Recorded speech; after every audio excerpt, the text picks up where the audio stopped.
होली की व्रत कथा का आज के दिन विशेष महत्व है। होली की पूजा में इस कथा को पढ़ने से प्रहलाद की तरह आपकी भी रक्षा करेंगे विष्णु भगवान। अर्थात होलिका के दहन से पहले होली की पूजा की जाती है। सभी जरूरी सामग्री के साथ होली की विधि विधान से पूजा करने पर आपको भगवान विष्णु की कृपा प्राप्त होती है और हर बुरी नज़र और अशुभ प्रभाव से आपके परिवार की रक्षा होती है। होली की पूजा में इस कथा का पाठ करने से पूजा का संपूर्ण फल मिलता है। होलिका दहन बुराई पर अच्छाई की जीत का प्रतीक है। फाल्गुन पूर्णिमा की रात को होलिका दहन किया जाता है।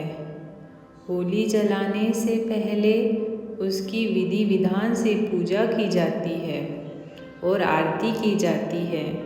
होली पर पूर्णिमा तिथि होने की वजह से कुछ लोग इस दिन व्रत भी करते हैं और होलिका दहन की कथा का पाठ करते हैं।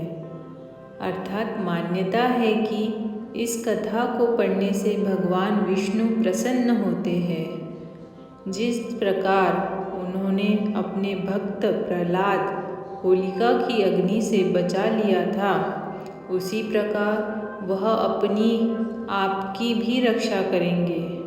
आइए जानते हैं क्या है इस कथा का रहस्य। होली की व्रत कथा होली को लेकर हिरण्यकश्यप और उनकी बहन होलिका की कथा अत्यधिक प्रचलित है। प्राचीन काल में अत्याचारी राक्षस राज हिरण्यकश्यप ने तपस्या करके ब्रह्मा से वरदान पा लिया कि संसार का कोई भी जीव जंतु, देवी देवता, राक्षस या मनुष्य उसे न मार सकेगा। न ही वह रात में मरे, न ही दिन में, न ही पृथ्वी पर, न आकाश में, न घर में, न बाहर, यहाँ तक कि कोई शस्त्र भी उसे न मार पाए। ऐसा वरदान पाकर वह अत्यंत निरंकुश बन गया और हिरण्यकश्यप के यहाँ प्रहलाद जैसा परमात्मा के में अटूट विश्वास करने वाला भक्त पुत्र पैदा हुआ। प्रहलाद भगवान विष्णु का परम भक्त था और उस पर भगवान विष्णु की कृपा दृष्टि थी।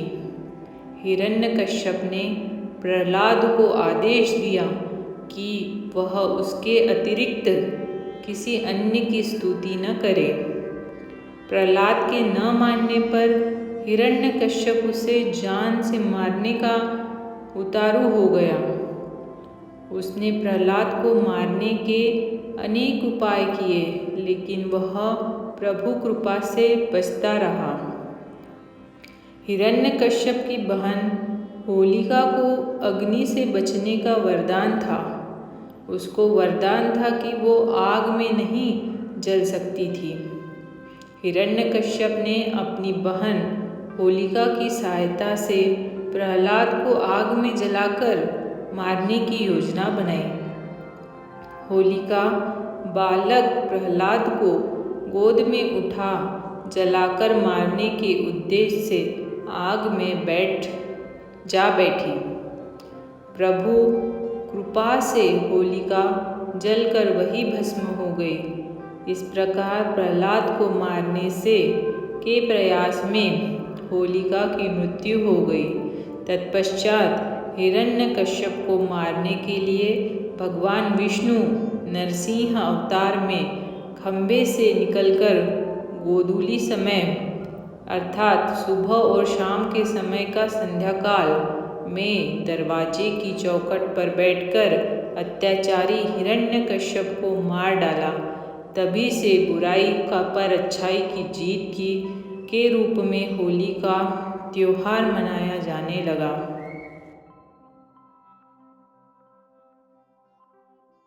कथा के अनुसार रंग वाली होली खेलने का संबंध श्री कृष्ण और ब्रज की राधा से है। धार्मिक मान्यता है कि श्री कृष्ण ने ग्वालों के संग मिलकर होली खेलने की प्रथा शुरू की थी। एक कहानी जो सुनाई जाती है वो ये है कि श्री कृष्ण का रंग सांवला था और राधा गोरी थी। आपने भी वो गाना सुना होगा, यशोमती मैया से बोले नंदलाला, राधा क्यों गोरी। तो कृष्ण अपनी माँ से अक्सर यही शिकायत किया करते थे। यशोदा जी ने कृष्ण से कहा कि जो तुम्हारा रंग है उसी रंग को राधा के चेहरे पर भी लगा दो, इससे तब तुम्हारा और राधा का रंग एक जैसा हो जाएगा। कृष्ण ने अपनी माँ के कहे अनुसार ग्वालों के साथ मिलकर रंग तैयार किया और ब्रज में राधा रानी को रंग लगाने पहुँच गए। तभी से रंग वाली होली का चलन शुरू हो गया। अर्थात होली पर कृष्ण और उनकी मामा कंस से जुड़ी एक और कथा सुनाई जाती है। कंस नाम के राजा के लिए भविष्यवाणी हुई थी कि उनकी बहन का 8वां बेटा उसकी मृत्यु का कारण बनेगा। इस भविष्यवाणी के बाद कंस ने अपनी बहन देवकी और उनके पति वासुदेव को जेल में कैद कर दिया था। कंस उनके नवजात बच्चों को मार दिया करता था। जब कंस को पता चला कि उनकी बहन देवकी और वासुदेव के 8वें बेटे का जन्म हो गया है और वो गोकुल में है, तब उनके गोकुल में जन्म लेने वाले हर शिशु की हत्या करने की योजना बनाई। इसके लिए उसने पूतना नाम की राक्षसी को गोकुल भेजा। पूतना ने एक सामान्य महिला का रूप बनाया। वह शिशुओं को अपना दूध पिलाने के बहाने विष पिलाने लगी, लेकिन कृष्ण ने उसकी सच्चाई जान ली और पूतना का वध कर दिया। कहा जाता है कि वो दिन फाल्गुन पूर्णिमा का था, इसलिए पूतना के वध की खुशी में होली मनाई। एक कथा के अनुसार संसार की पहली होली भगवान शिव ने खेली थी। इसमें कामदेव और उनकी पत्नी रति भी थी। कथा के अनुसार जब भगवान शिव कैलाश पर ध्यान में लीन थे, तब तारकासुर ने वध के लिए कामदेव और रति ने शिव को ध्यान से जगाने के लिए नृत्य किया था। रति और कामदेव के नृत्य से भगवान शिव का ध्यान भंग हुआ तो उन्होंने गुस्से में कामदेव को भस्म कर दिया। इसके बाद रति ने शिव से कामदेव को जीवित करने का आग्रह किया और वो मान गए। कामदेव दोबारा जीवित हो गए और इसी खुशी में रति और कामदेव ने भोज का आयोजन किया, इसलिए इसके सभी देवी देवताओं ने हिस्सा लिया। ये फाल्गुन पूर्णिमा का दिन था। रति ने चंदन के टीके से खुशी मनाई। इस भोज में भगवान शिव ने डमरू बजाया तो भगवान विष्णु ने बांसुरी बजाई, पार्वती जी ने वीणा बजाई और सरस्वती जी ने गीत गाए। कहते हैं कि तभी से हर साल फाल्गुन पूर्णिमा पर गीत संगीत रंगों के साथ होली मनाई जाने लगी।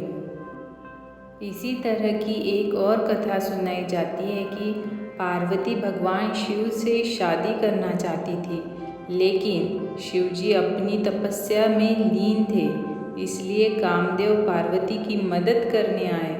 उन्होंने पुष्प बाण चलाया और भगवान शिव की तपस्या भंग हो गई। इससे नाराज शिव जी ने कामदेव को भस्म कर दिया।